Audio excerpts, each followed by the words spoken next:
Hello दोस्तों, मैं आप सबकी पिया एक नई कहानी के साथ फिर से हाजिर हूँ। आज की ये कहानी आपको सच में काफ़ी इंटरेस्टेड लगने वाली है। तो चलिए हम आपको ये कहानी सुनाते हैं और ज़रा गौर फरमाइएगा। मैं आपसे अनुरोध करूँगी आप इस कहानी को सुनते वक्त ईयरफोन का प्रयोग ज़रूर कर लें, इससे आपको इस कहानी की ऑडियो पसंद आएगी। तो आगे बढ़ते हैं। तो दोस्तों, मैं पिया हूँ और ये बात यूं तो एक सफ़र की है।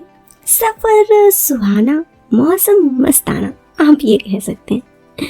तो दोस्तों, जैसे कि आप सब मुझे इतनी सारी कहानियों से जानते हैं, मैं थोड़ी चुलबुली किस्म की हूँ और ये बात भी उसी वक्त की है जब नया साल आने वाला था। 2-3 साल पहले की बात है, जब लॉकडाउन वगैरह से हम सब अनजान थे ज़िंदगी काफ़ी अच्छी होती थी। तो उसी वक्त एक दफ़ा हम अपने दोस्तों के साथ घूमने जाने की बात जाहिर की। दोस्तों, मैं आपको बता दूं, मेरे पति घूमने जाने के शौकीन नहीं हैं। वो घर पे रहना, शांति स्वभाव से ऐसा पसंद करते हैं। लेकिन मैं तो ठहरी चुलबुली ना, मुझे घूमना फिरना ये सब बहुत पसंद है। वैसे जो आप सब मेरे प्यारे दोस्तों मुझे पहले कहानी से सुन रहे हैं, वो सब तो जानते ही होंगे कि मैं बड़ी ही नटखट चुलबुली हूँ। तो फिर मैं अपनी और 2 सहेलियों से बात वगैरह फिक्स की कि हम लोग इधर मनाली की तरफ घूमने चलेंगे। उनके पति भी उतने शौकीन नहीं थे घूमने जाने का। असल में पता नहीं क्यों पतियों को लगता है कि घर पर आराम से रहो, ठंड से तो वो दूर भागते हैं। तो हम सब दोस्तों ने फाइनल किया कि हम चलेंगे सब मनाली साथ घूमने। मेरी दोस्तों ने कहा कि ठीक है। अब दोस्तों, दिक्कत वाली बात तो यहाँ आ गई। अगर मैं अपने पति को बोली कि अपने दोस्तों के साथ मनाली घूमने जाऊंगी, तो अरे बाबा नहीं नहीं नहीं, वो 50 बहाना बनाएंगे। ये मत करो, वो मत करो, लड़की हो यहाँ मत जाओगे। लेकिन मुझे तो अपनी ज़िंदगी में आज़ादी चाहिए और आज़ादी मुझे काफ़ी पसंद है। ऐसे में मेरे दोस्तों ने मुझे कहा, मेरी और 2 लड़की दोस्त, लड़का मत समझिएगा तो ऐसे लड़के दोस्त भी हैं, लेकिन घूमने जाने का मैं लड़की दोस्त ही बात कर रही थी। तो लड़की दोस्तों ने मुझे कहा कि एक काम कर, तू अपने पति को बोल कि तू मायके जा रही है, ठंड ज़्यादा है और तू काफ़ी दिन से मायके गई नहीं है। अब मायके से तू हमारे साथ घूमने निकल जाना। मुझे लगा ये प्लान बिल्कुल सही है। तो फिर मैं अपने मायके आ गई। मेरे पति ने कहा, अच्छा ठीक है, जाओ घूमो। मैं मायके आ गई और मायके आने के 4 दिन बाद हम लोगों की मनाली की ट्रिप शुरू होती है। तो ट्रिप कुछ ऐसी थी जनाब कि हम पहले दिल्ली पहुंचेंगे, दिल्ली में रुकेंगे, मतलब सुबह दिल्ली पहुंच जा रहे थे और शाम तक में हमारा बस था। बस से सुबह मनाली, फिर मनाली में 3-4 दिन रुकने के बाद मनाली से वापस दिल्ली, दिल्ली में 2 दिन घूम फिर के वापस अपना घर और फिर घर के बाद मायके। ठंड का मौसम था, तो हम पहले ही जब मैं अपने मायके आई, अपने दोस्तों के साथ जाकर बहुत सारी शॉपिंग वगैरह कर ली, फुल जैकेट वगैरह।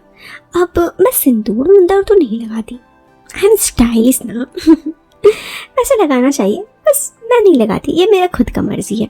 आप मुझे जज मत करना नहीं करोगे ना। तो कहानी में आगे बढ़ते हैं।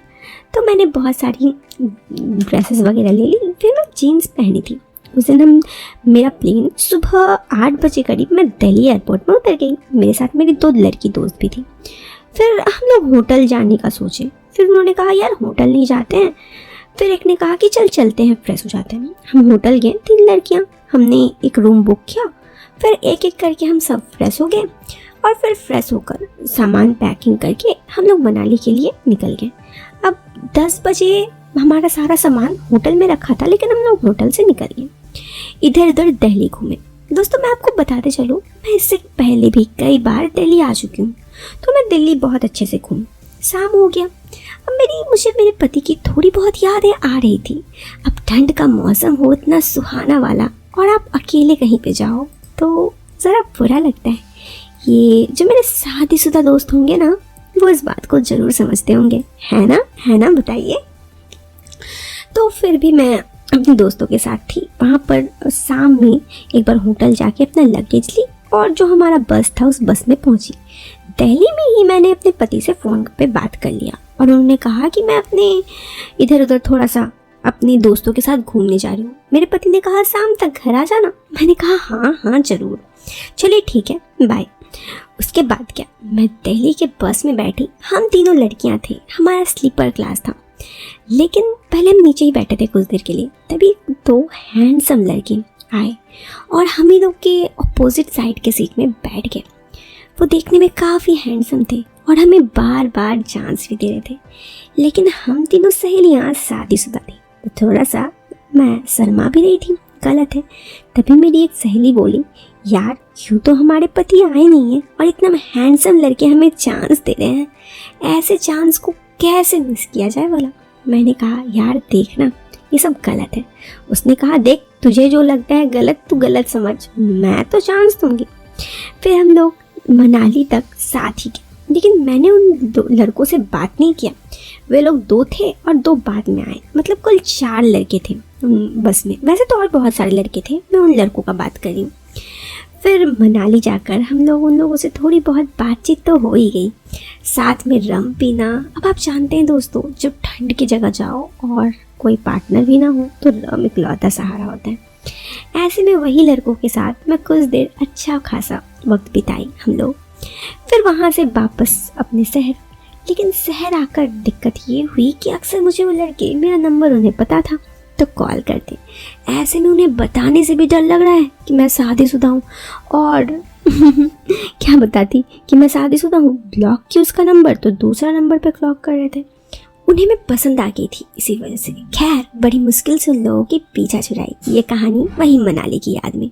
कैसी लगी कमेंट बॉक्स पे कमेंट करके ज़रूर बताएं। पसंद आई हो तो लाइक कर दे और चैनल पे पहली बार आए तो सब्सक्राइब करें। मिलते हैं फिर एक नए वीडियो में एक नए इंटरेस्टिंग टॉपिक के साथ। तब तक के लिए bye bye, take care, bye.